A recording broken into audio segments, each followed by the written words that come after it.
Sir నేను నిరపరాధిని sir. నేను ఎవరిని చంపలేదు సార్.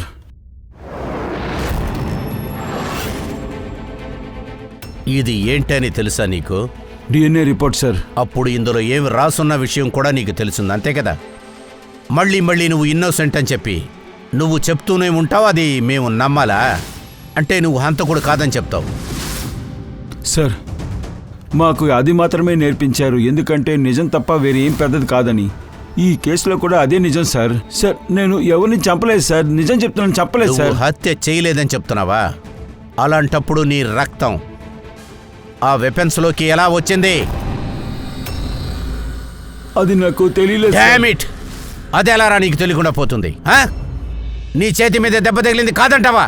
రక్తం పడినందుకు ఎవిడెన్స్ ఉంది కదా, ఇది వివరంగా చెప్తుంది. హంతకుడి నువ్వే పంకజ్, సార్ నువ్వే. నేను చెప్తున్నాను కదా సార్, నేను ఆటో నుంచి దిగేటప్పుడే ఇలాగ కట్ అయిందని.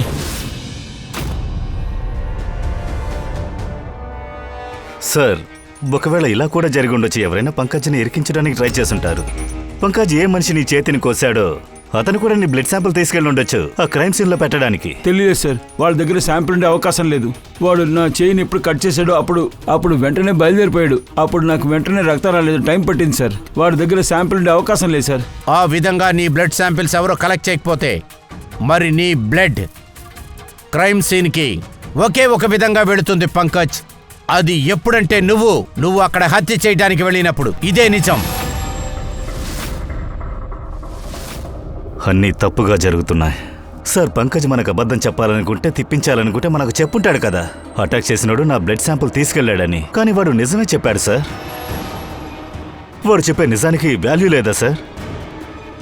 అవును అభిజిత్, నిజం చాలా ముఖ్యమైనదే. అది ఎవరైనా సరే నిజం ఏంటనేది తెలిసి తీరాలి. ఈ కేసుకు సంబంధించింది ఒకే ఒక్క సస్పెక్టే, అది కూడా ఈ పంకజ్. ఇప్పుడు నేను నిన్ను సిఐడి నుంచి సస్పెండ్ చేస్తున్నాను. సార్ సార్ నాకు పగ తీర్చుకునే మెంటాలిటీ లేదు సార్. సార్ నేను హంతకుడు కాదు సార్, నేను ఒక సిఐడి ఆఫీసర్ని. పంకజ్, నీ గన్, తర్వాత బ్యాడ్జ్. సార్ ఒక కొడుకు తన తండ్రి దినాన ఆయన మీద ఒట్టేసి అబద్ధం ఎలా చెప్తాడు సార్? నేను నీ దగ్గర అడ్వైస్ అడగలేదు ఫ్రెడీ. గన్ అలాగే బ్యాడ్జ్.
అన్నీ తప్పుగా జరుగుతున్నాయి.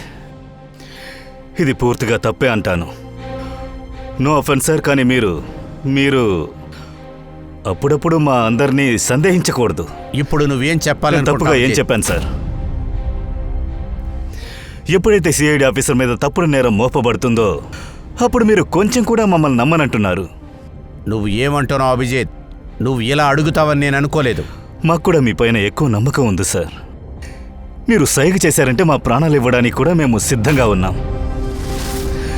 అప్పుడు మేము కూడా నమ్మొచ్చు కదా. మా బ్యాడ్ టైంలో మీరు కూడా మాతో ఉంటారని నమ్మొచ్చు కదా. మీరు మమ్మల్ని నమ్మొచ్చుగా. నేను మీకెప్పుడు సపోర్ట్ చేయలేదా?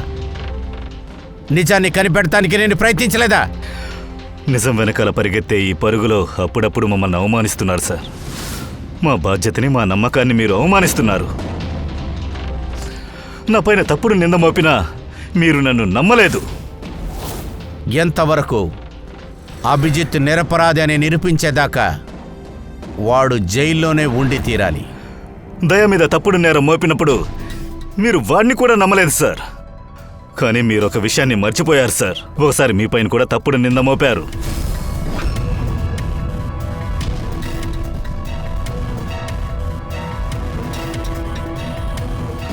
ఆ టైంలో మేమెవరూ మిమ్మల్ని సందేహించలేదు. మేము ఒక స్ట్రాంగ్ గోడగా మీకు భద్రతగా ఉన్నాం సార్.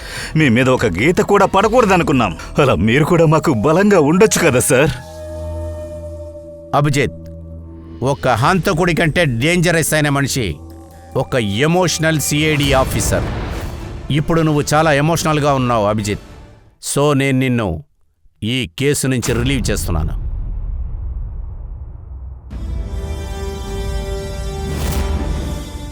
దయా, పూర్వి, ఇక మీద ఈ పంకజ్ కేసుని మీ ఇద్దరు మాత్రమే ఇన్వెస్టిగేట్ చేయాలి. అర్థమైంది కదా? మీ ఇద్దరు మాత్రమే. Okay sir. ఇప్పుడు నా మీద మీకు అంత నమ్మకం లేకపోతే నేను ఈ కేసుని న్యూట్రల్గా విచారిస్తాననిపించట్లేదు కదా. ఇన్నేళ్ల శ్రమ తర్వాత ఇలాంటి ఒక మెడల్ ఇలాంటి అదృష్టవంతుడికే దొరుకుతుంది. Thank you sir.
ధైర్యం ఉంటే నా ముందు నిలబడు.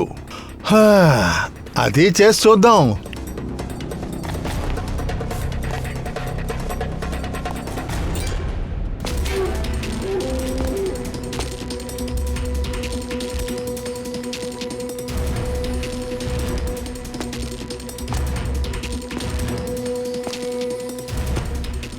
మీరు వచ్చేసారా సార్?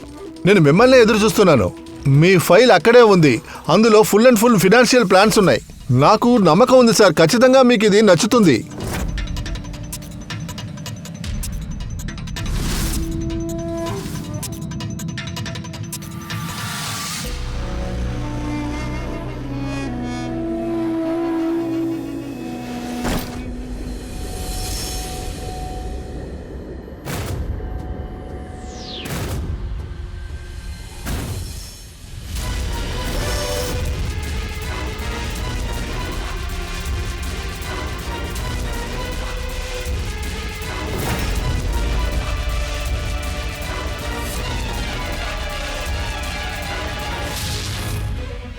అరే, ఇవన్నీ దొంగ నోట్లు.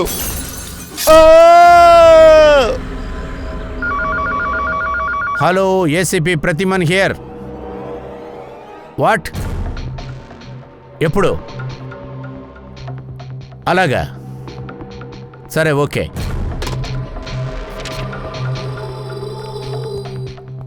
దయా, అభిజిత్, విక్రమ్ విజయ్ని హత్య చేశారంట. విక్రమ్ విజయ హవాలా కేసే కదా సార్? అదే వాడే ఇన్ని సంవత్సరాలుగా చట్టంలోంచి తప్పించుకుంటూ ఉన్నాడు. ఇవాళ కరెక్ట్గా ఇరుక్కున్నాడు. వాడు ఇంట్లోనే పెట్టి లేపేశారు. ఏదో ఒక రోజు ఇది జరుగుతుందని నాకు తెలుసు. ఎందుకంటే శత్రువులు చాలా మంది ఉన్నారు కదా. Sir sir really sorry sir, కొంచెం లేట్ అయిపోయింది. ఏమైంది పంకజ్, నువ్వు ఎక్కడికి వెళ్ళావు? నేను మా నాన్నతోనే ఉన్నాను సార్. గుడికి వెళ్ళాను పూజ చేయడానికి. సరే, అవును, చేతికి ఏం దెబ్బ? అది వచ్చేటప్పుడు దెబ్బ తగిలింది, భయపడేంత ఏం లేదు సార్. సరే పంకజ్, నువ్వు రెడీ అవ్వు, ఒక మర్డర్ కేసు వచ్చింది. అభిజిత్,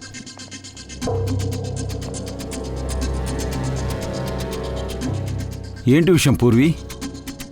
విక్రమ్ విజయ్ మర్డర్.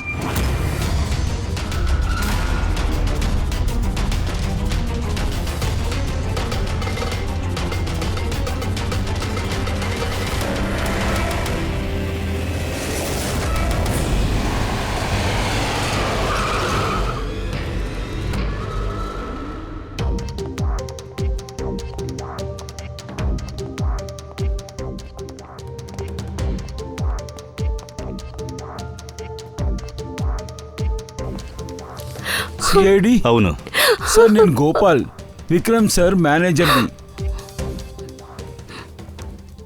ఆ ముగ్గురు ఎవరు? అది మోహిత్, విశాల్, తర్వాత ఇది రాఘవ్. ఇది సార్ యొక్క సెక్యూరిటీ గార్డ్స్.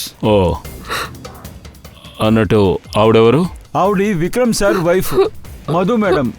ఇంకా మిగతా వాళ్ళందరూ స్టాఫ్ సార్. బాడీ ఎక్కడుంది? సార్ బాడీ లోపలే ఉంది. హంతకుడు గొంతు మీద అటాక్ చేశాడు. హంతకుడు పక్కాగా ప్లాన్ చేశాడు వీడిక్కడి నుంచి తప్పించుకోకూడదు.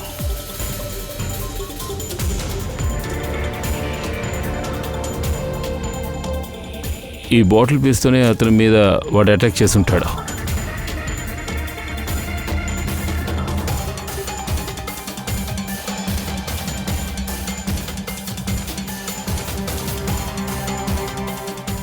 విక్రమ్ ఫోన్కి చివరి మెసేజ్ ఎవరో అన్నోన్ నెంబర్ నుంచి వచ్చింది.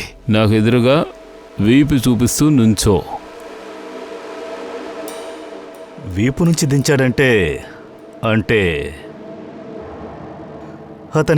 ఇతనికి మొహం చూపించడం ఇష్టం లేదేమో.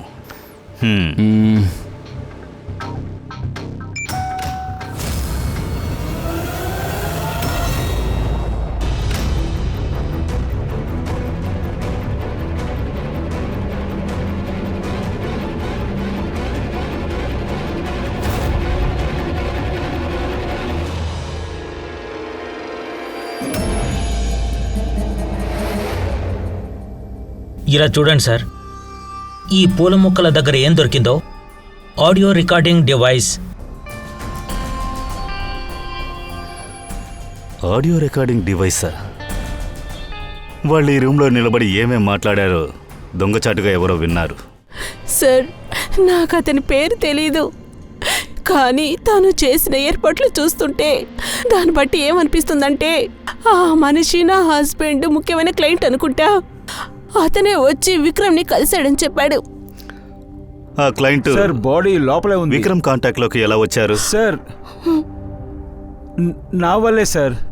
వాడే ముందు నన్ను కాంటాక్ట్ చేశాడు. అవును, విక్రమ్ సార్ గురించి అన్ని విషయాలు బాగా తెలిసి పెట్టుకున్నాడు. తర్వాత విక్రమ్ సార్ వాడు కేసు హోంవర్క్ చూసి చాలా ఇంప్రెస్ అయ్యాడు.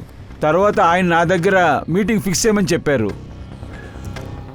అంటే మీరు అతను ఇంతకు ముందే కలిశారు? లేదు సార్, వాడే నాకు కాల్ చేశాడు, అది కూడా ప్రైవేట్ నంబర్ నుంచి.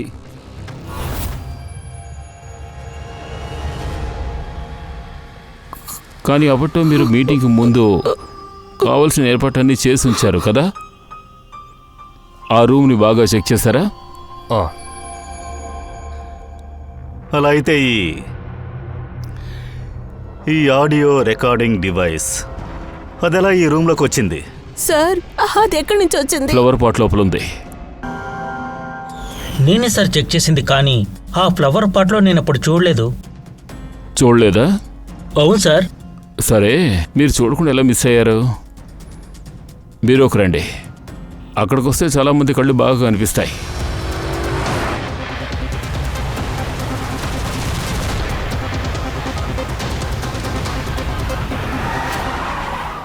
దీన్ని వాచ్ చేయి. షూట్ చేయకండి. కైలాష్ సార్, మీరు ఆయన ఎవరు? CBI officer. Kailash sir, sir ఎలా ఉన్నారు? బాగున్నాను. విషయం ఏంటి సార్, మీరు హఠాత్తుగా బండిని బ్లాక్ చేశారు? అభిజిత్, నాకు ఆ మనిషి కావాలి. మీ సిఐడి బండిలో కూర్చున్నాడే వాడు. మోహిత. అతను మాకు సంబంధించి నేరస్తుడు సార్. అతను బ్యూరోకి తీసుకెళ్తున్నాం ఎంక్వైరీ లేదు చేయడానికి. అభిజిత్, వాడు హంతకుడు కాదు, సిబిఐ ఆఫీసర్. ఏమిటి సార్, ఆ మోహిత్ సిబిఐ ఆఫీసరా? కానీ సార్, వీడు విక్రమ్ ఉన్న చోట గాడుగా పనిచేశాడు. ఒట్టి నాటకం, నిజాన్ని దాయడం కోసం. ఏది సార్ నిజం? మోహిత్ ఒక అండర్ కవర్ కాప్. నేను చెప్పినందువల్ల వాడు డ్యూటీ చేస్తున్నాడు అక్కడ. నేను చెప్పినందుకే విక్రమ్ ప్లేస్ లో వాడు రికార్డింగ్ డివైస్ పెట్టాడు. అందుకే ఏమి చెప్పనని మొండికేశాడా? Under cover. ప్రాణం పోయినా ప్రోటోకాల్ ని కాదండు. ఓకే సార్, కానీ అది యాక్చువల్గా కొంచెం విచారించాల్సి ఉంది ఒక మర్డర్ కేసులో. జస్ట్ జనరల్గా అడగడానికి. అన్నట్టు ఆడియో రికార్డింగ్ దొరుకుతుందా? మేము అది తెలుసుకోవాలనుకుంటున్నాం. అంటే హంతకుడు వాడు ఏం మాట్లాడుకున్నారో తెలుసుకోవాలని. మీరు వచ్చేసారా సార్? మీ గురించే నేను వెయిట్ చేస్తున్నాను. మీ ఫైల్ అక్కడే ఉంది. అందులో full and full financial plans ఉన్నాయి. నాకు నమ్మకం ఉంది సార్, ఖచ్చితంగా మీకు ఇది నచ్చుతుంది.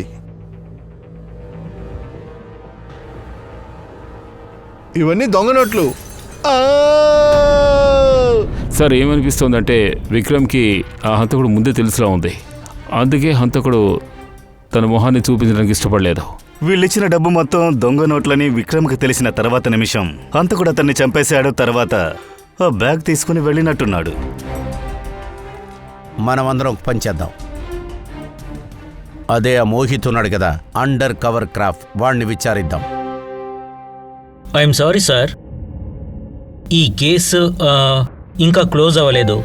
కాబట్టి ఇప్పుడు నేను మీతో ఇంకేదైనా విషయం చెప్పానంటే తర్వాత అది ప్రోటోకాల్ తప్పినట్టు అవుతుంది sir. That I don't want. ఇలా చూడు మోహిత్, నేను నీ ప్రోటోకాల్కి విలువిస్తాను.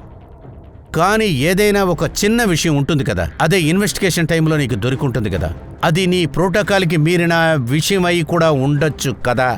అటువంటిది ఏదైనా నువ్వు నాకు చెప్పొచ్చు.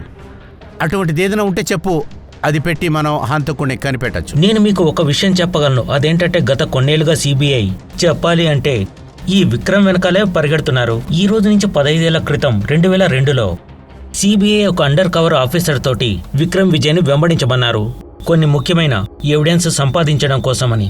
కానీ ఏమీ దొరకలేదు. అంతేకాదు, అన్ఫార్చునేట్లీ మా ఆఫీసర్ కూడా చనిపోయాడు. ఒక్క నిమిషం, ఆ ఆఫీసర్ గారి పేరేంటి? ఇన్స్పెక్టర్ అధిరాజ్.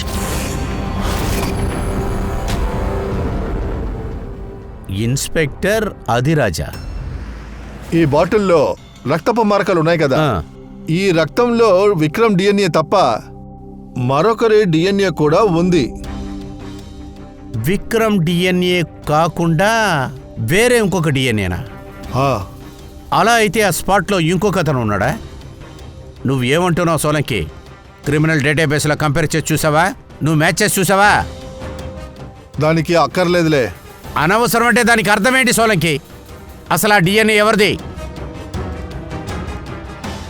ఆ డిఎన్ఏ పంకజ్దే. వాట్? ఆ డిఎన్ఏ పంకజ్ గాడిదా? మన పంకజ్దా? పంకజ్దే. అలా జరగటానికి అవకాశం లేదు. పంకజ్ ఒక సిఐడి ఆఫీసర్ అయిన పంకజ్ ఎలా ఒక హత్య చేయగలడు? నాతో ఉండే ఆఫీసర్ ఒక హత్య చేశాడా? కానీ సార్, పంకజ్ ఎందుకని హత్య చేసుంటాడు? అదే కదా నేను అడుగుతున్నా. సిఐడి ఆఫీసర్గా ఉండి ఎందుకని హత్య చేయాలి? సార్, విక్రమ్ ఇంటి నుంచి 1 కిలోమీటర్ దూరంలో ఒక పోలీసు మోటార్ సైకిల్ తీసుకున్నట్టుగా చెప్తున్నారు. అది ఎవరి మోటార్ సైకిల్? సార్, అదేంటంటే అది పంకజ్ది.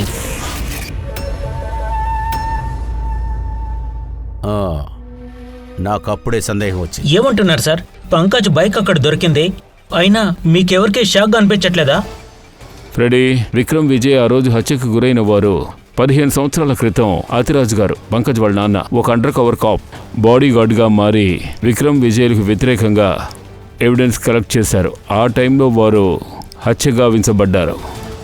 అంటే సార్ పంకజ్ ఇలా అనుకొని ఉంటాడు, అతని తండ్రి మరణం వెనుక విక్రమ్ విజయ్ హస్తం ఉందని. అందుకని అతను తన తండ్రి చావుకి ప్రతీకారం తీర్చుకోవడానికి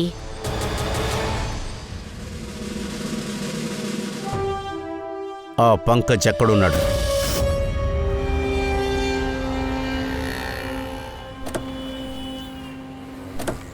అరే సార్, మీరేంటి ఇక్కడ?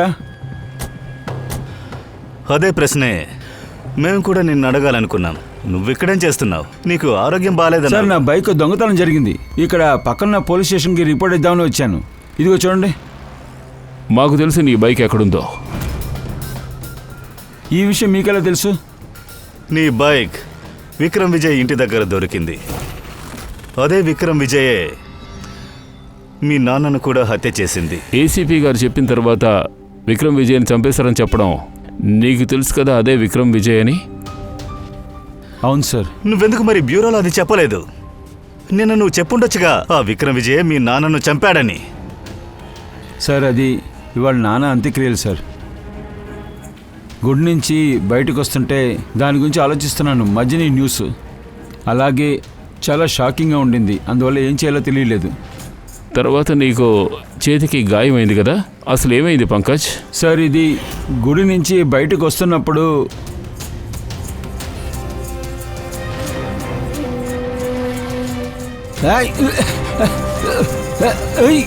ముక్కు మొహం తెలియని వ్యక్తి ఎవరో వచ్చి నేను గాయపరిచి వెళ్ళాడు. ఊరికే కారణమే లేకుండా. సార్, నాకు తెలుసు మీరు నమ్మరని, కానీ అదే నిజం సార్. పంకజ్, నువ్వెప్పుడు కూడా బైక్లోనే కదా బ్యూరోకి వెళతావు. సడన్గా నువ్వు ఆటోలో ఎలా వచ్చావు? హఠాత్తుగా ఏం కాదు సార్. నా బైక్ 2 రోజులుగా స్టార్ట్ అవ్వట్లేదు.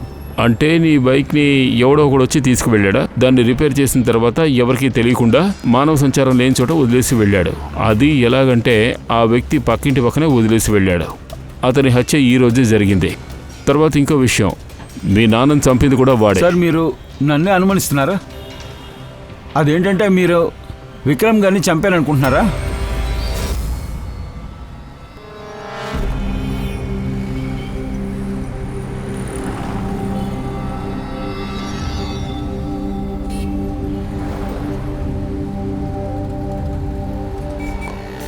ఒకవేళ పంకజ్ తన ఇంటి దగ్గర నుంచి విక్రమ్ వాళ్ళ ఇంటికి వెళ్ళుంటే ఇటు ఈ జంక్షన్లోంచే వెళ్ళుండాలి.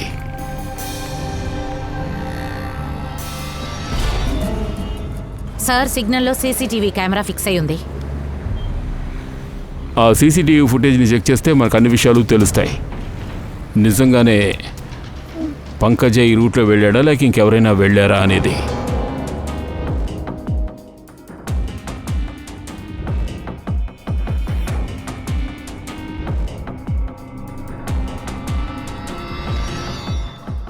ఒక్క నిమిషం, కొంచెం రివైండ్ చేయండి. ఒక్క నిమిషం. పాజ్ చేయండి. సార్ చూడండి, ఇతను పంకజ్లా ఉన్నాడు కదా. బైక్ నంబర్ గనక చూస్తే XYA 4784. Sir Pankaj bike number కూడా ఇదే. పూర్వి, పంకజ్ అంత కేర్లెస్గా ఉండడు కదా. ఒక నేరం చేయడానికి ముందు తను వెళ్లే టైంలో రోడ్డు మీదే ఇంకొక నేరం చేయడు. వాడు సిగ్నల్ని బ్రేక్ చేశాడు. డెఫినెట్గా ఎవడో ఉన్నాడు, వాడు పంకజ్ని ఇరికించాలని చూస్తున్నాడు. అందుకే వాడు సిగ్నల్ని బ్రేక్ చేశాడు. ఎందుకంటే మనం పంకజ్ని అనుమానిస్తున్నాం కదా, అది ఇంకా బలపడుతుంది. అంటే పంకజ్ని ఎవరు ఇరికించాలనుకుంటున్నారు సార్? ఒకవేళ తన పాత శత్రువులు ఎవరైనా కావచ్చు. సార్, నాకు అలాంటి పాత శత్రువులు ఎవరు లేరు సార్. నన్ను ఇరికిస్తానికి ఇలా పన్నాగం చేస్తున్నారు సార్. పంకజ్, బాగా ఆలోచించు, ఎవరైనా ఉంటారు. లేదు సార్. అలా నీకు ఎవరు విరోధులు లేకపోతే ఖచ్చితంగా ఈ హత్యని నువ్వే చేశావు, నువ్వే చేసుంటావు. నీ తండ్రిని హత్య చేసినందుకు పగ తీర్చుకున్నావు. అది కూడా తన దినం రోజునే నువ్వు పగ తీర్చుకున్నావు. సార్, నాకు పగ తీర్చుకునే మెంటాలిటీ లేదు సార్. సార్, నేను హంతకుడు కాదు సార్. నేను ఒక సిఐడి ఆఫీసర్ని సార్. నాన్న విషయం చూడండి, దాన్ని నేను సరిగ్గా చూడలేదు కూడా సార్. నాకు ఏది గుర్తులేదు సార్. మాతో పాటు ఎంత టైం స్పెండ్ చేశారు, ఎంతసేపు ఉన్నారనేది కూడా తెలియదు సార్ నాకు. సార్, అతనికి ఇలాంటి అబ్బాయి ఉన్న విషయం కూడా నాకు, నా మీద అసలు అతనికి ప్రేమే లేదు సార్. అలా అయితే నీకు మీ నాన్నగారికి కూడా రిలేషన్షిప్ అంత క్లోజ్గా లేదా? సార్ ఆయన ఒక అండర్ కవర్ కాప్ సార్. ఎప్పుడూ తన పనిలో ఆయన బిజీగా ఉంటారు. ఇల్లు, బిడ్డలు, పిల్లలు అని ఆయనకి అసలు సంబంధం లేనట్టే ఉంటారు సార్. నన్ను పెంచి పోషించిందంతా మా అమ్మే సార్. ఏదేమైనా పంకజ్, నీకు మీ నాన్నగారితో ఏవైనా కొన్ని జ్ఞాపకాలైనా ఉండాలి కదా, అలాంటివి ఏవైనా? లేదు సార్.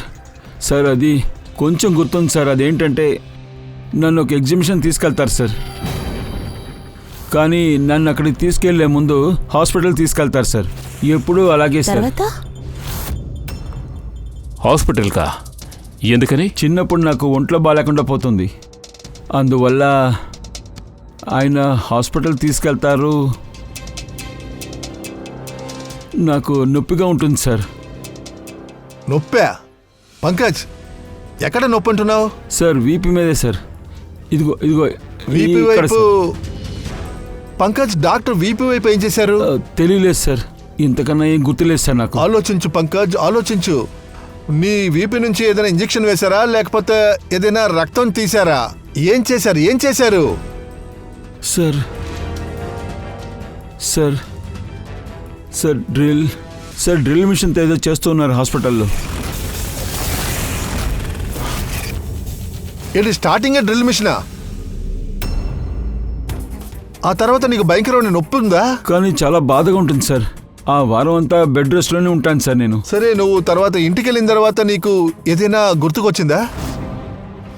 విచిత్రంగా ఏదైనా ఫీల్ అయిందా? మత్తొచ్చిందా? అవును సార్. సార్ ఎగ్జిబిషన్ టైంలో నేను అక్కడక్కడ తిరుగుతున్నప్పుడు ఒకలా ఉంటుంది సార్. తల తిరుగుతున్నట్టే ఉంటుంది సార్. కానీ సార్, ఆ విషయానికి ఈ కేసుకి సంబంధం ఏంటి? సంబంధం ఉంది.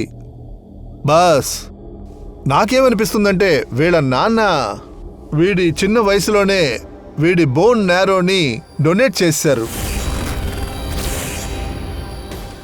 కానీ సార్, పిల్లల బోన్ మ్యారో అలా తీయడం చాలా కష్టం కదా. చట్ట విరుద్ధమే. కానీ నాకేమనిపిస్తుందంటే డబ్బు కాసిపడో లేక ఇంక దేనికైనా ఈ డాక్టర్స్ వాళ్ళ నాన్న కోసం ఇదంతా చేశారనుకుంటున్నాను. అదంతా సరే సార్, కానీ నాకొక విషయం అర్థం కావడం లేదు. ఆ విషయానికి ఈ కేసుకి ఏమిటి కనెక్షన్? కనెక్షన్ ఖచ్చితంగా ఉంది పూర్వి.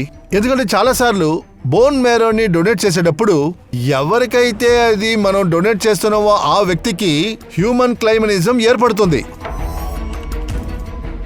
హ్యూమన్ క్రైమరిజమా? అదేంటి డాక్టర్ సార్? అంటే ఏ వ్యక్తికైతే బోన్ మ్యారోని డొనేట్ చేస్తున్నారో ఆ మనిషి శరీరంలో 2 డిఎన్ఏలు తయారవుతాయి. ఒక డిఎన్ఏ వాడిదే ఒరిజినల్. ఆ ఇంకొక డిఎన్ఏ ఉంది కదా, అది బోన్ మ్యారోని ట్రాన్స్ప్లాంట్ చేశారు కదా, వాడిది.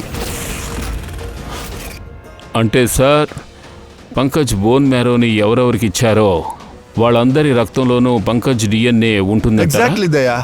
బాస్, నాకేమనిపిస్తుందంటే ఏదో ఒక ముఖ్యమైన విషయం ఉంది. అందుకే పంకజ్ వాళ్ళ నాన్న ఇలాంటి పని చేశారు. అంతగా ముఖ్యమైన మనిషి అంటే పంకజ్ వాళ్ళ నాన్న ఇన్స్పెక్టర్ ధీరజ్కి చాలా ముఖ్యమైన క్లోజ్ అయి ఉండాలి. తన మరణానికి పగ తీర్చుకోవడం కోసం వాడు ఇటువంటి హత్యని చేశాడు. ఎవడై ఉంటాడు?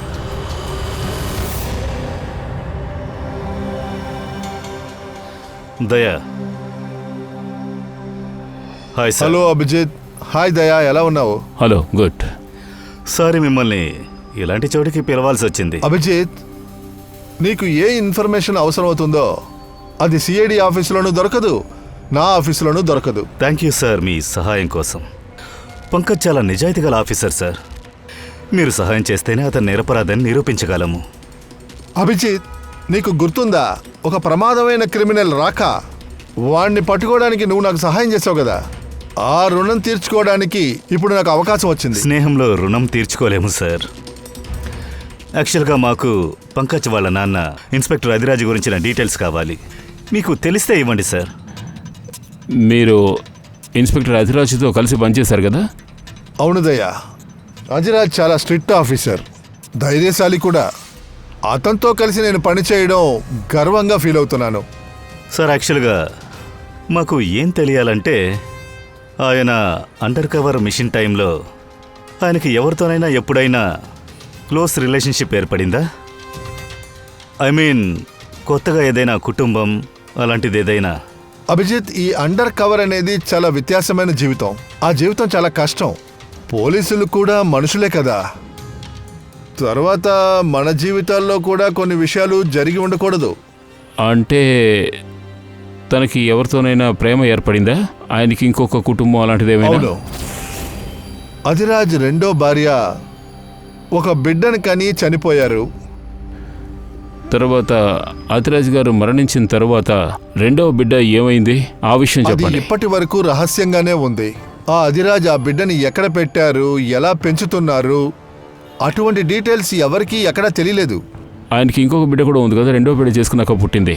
అది చనిపోయినప్పుడు వయసు ఎంత? పంకజ్ కన్నా 2-3 ఏళ్ళు పెద్దోడై ఉంటాడు. ముందు పెళ్లి చేసుకుంది పంకజ్ వాళ్ళ అమ్మనే, కానీ రెండో భార్యకే ముందు బిడ్డ పుట్టింది.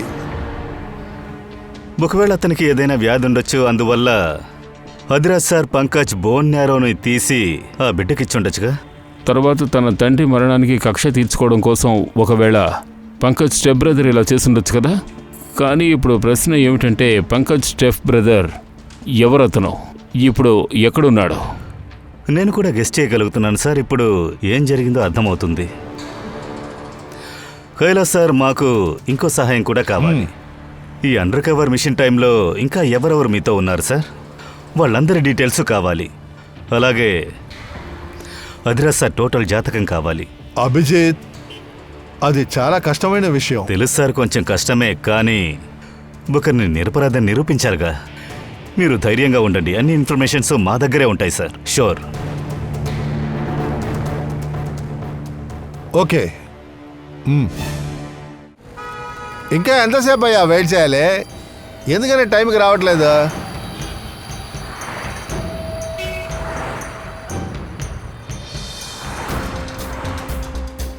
అరే ఏంటయ్యా, ఎంతసేపు వెయిట్ చేయాలి?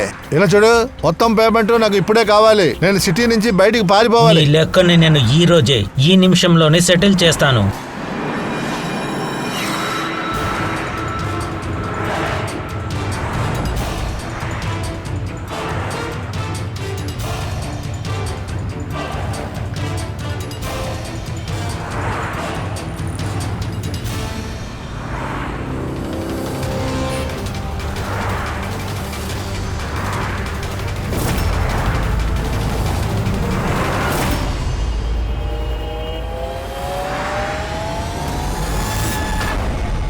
నీ అకౌంట్ సిఐడి క్లోజ్ చేసేస్తుంది. ఇంకా మిగతా వాళ్ళందరూ స్టాఫ్ సార్.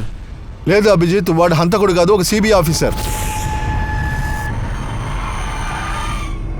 తండ్రి అప్పును సెటిల్ చెయ్యాల్సింది ప్రతి కొడుకు బాధ్యత సార్. ఏ కొడుకైతే అలా చేస్తాడో అతన్ని మంచి కొడుకని చెప్తారు. అది నేనే. నువ్వు అది చేయలేదు. నేను నా తండ్రి మరణానికి పగ తీర్చుకున్నాను. ఇలా చూడు, మీ ఇద్దరి బాబు ఇన్స్పెక్టర్ ఆదిరాజ్ చాలా నీతివంతుడైన చాలా ధైర్యవంతుడిగా ఉండేవాడు. నువ్వేమనుకున్నావు? ఆయన నీలాంటి హంతకుని చూసి సంతోషపడతాడా? లేకపోతే అమాయకుడు పంకజ్ని చూసి సంతోషపడతాడా? నిజం ఏమిటంటే నాన్నగారికి ఎప్పుడు ఈ పంకజ్ అంటేనే చాలా ఇష్టం. అలాగే ప్రేమను కూడా ఇతనికే పంచారు. నన్ను ఆయన గారు అనాథ శరణాలయంలో వదిలేశారు సార్. ఎందుకంటే అప్పుడే ఆయన రెండో ఇంటికి ఎలాంటి ఇబ్బంది రాదు కదా. నీకో విషయం తెలుసా? నువ్వు నన్ను వెతుక్కుంటూ రావచ్చు కదా. నేను నీ తోడబుట్టునయ్యా. మన ఇద్దరం కలిసి ఆ విక్రమ్ వేసి ఉండొచ్చు కదా. తర్వాత చట్టాన్ని నాకు నీ సహాయం ఏమీ అవసరం లేదు. నా తండ్రిని చంపిన వాడిని ఎలా పట్టుకోవాలని, ఎలా శిక్షించాలని నేను ఎన్నో ఏళ్ల క్రితమే పథకం వేశాను, ఎంతో పకడ్బందీగా. అందుకే నేను సిబిఐ ఆఫీసర్గా మారిపోయాను. అచ్చం మా నాన్నలాగే ఒక అండర్ కవర్ ఆపరేషన్కు వెళ్ళాను, ఓ విక్రమ్ విజయ్కి వ్యతిరేకంగా. కానీ ఈసారి మాత్రం అతనికి శిక్ష పడాలని కాదు, అతన్ని నేను అంతం చేయాలని. ఒక సిబిఐ ఆఫీసర్గా ఉండి నువ్వు అన్ని తప్పులు చేశావు. నీలాంటి మనుషుల వల్లే జనాలు చట్టాన్ని నమ్మనంటున్నారు. ఈ విషయంలో నీకు సహాయం చేసింది కేతనే కదా? అవును సార్. కేతన్ కూడా మా నాన్నగారితోనే కలిసి పనిచేసేవారు. ఆయన కూడా ఒక అండర్ కవర్ కాప్. ఆయనే నాతో అన్ని విషయాలు చెప్పారు. ఆయన చెప్పడంతోనే నాకు అన్ని విషయాలు తెలిసాయి. చిన్న వయసులో నాకు ఒక ఆపరేషన్ జరిగిందని. అప్పుడే కదా తెలిసింది నీకు నీ రక్తంలో 2 DNA ఉందని. ఒకటి నీది, ఇంకొకటి నాది. నువ్వు హత్య చేసి నన్ను ఇరికించావు కదా. అవును, అందుకని నా రక్తం తీసుకుని ఆ బాటిల్ మీద వేసేశాను. ఆ తర్వాత నీ చేతిని కట్ చేశాను. ఒక్క దెబ్బతో 2 పనులు చేయాలనుకున్నాను. అలాగే 2 శత్రువులను, మా నాన్నను చంపిన విక్రమ్ విజయ్. హలో కైలాస్ సార్, నేను విక్రమ్ విజయ్ రూమ్లో ఆడియో డివైస్ సెట్ చేశాను. నువ్వా? తర్వాత నువ్వు.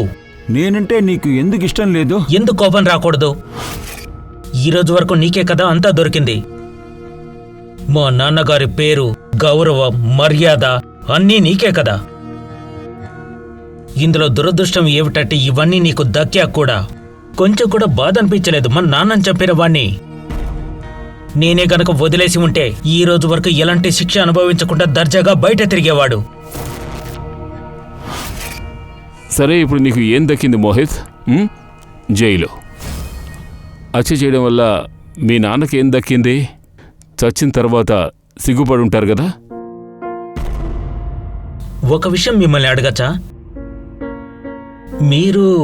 మీరెలా నన్ను కనిపెట్టగలిగారు?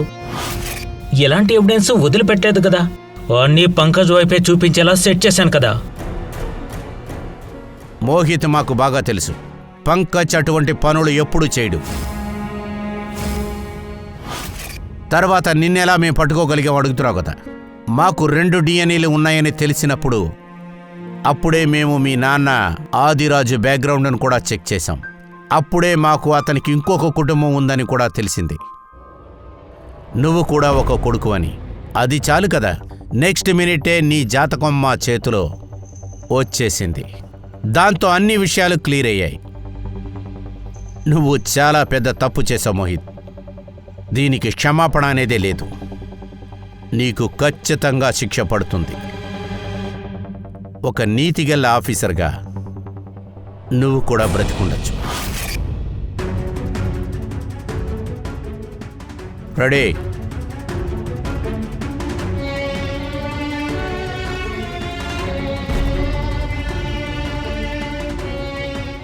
ఫ్రెడీ సార్, నాకు తెలుసు నీ మనసులో పగ తీర్చుకోవటమే తెలుసని. కానీ నాకు ఒక అన్నయ్య ఉన్నారని నాకు ఇంతవరకు తెలియదు. నువ్వు ఏమవుతావని నాకు అసలు తెలీదు. కానీ నువ్వు ఒక విషయాన్ని గుర్తుపెట్టుకో, నేను నీకోసం ఎదురు చూస్తాను. I will wait for you.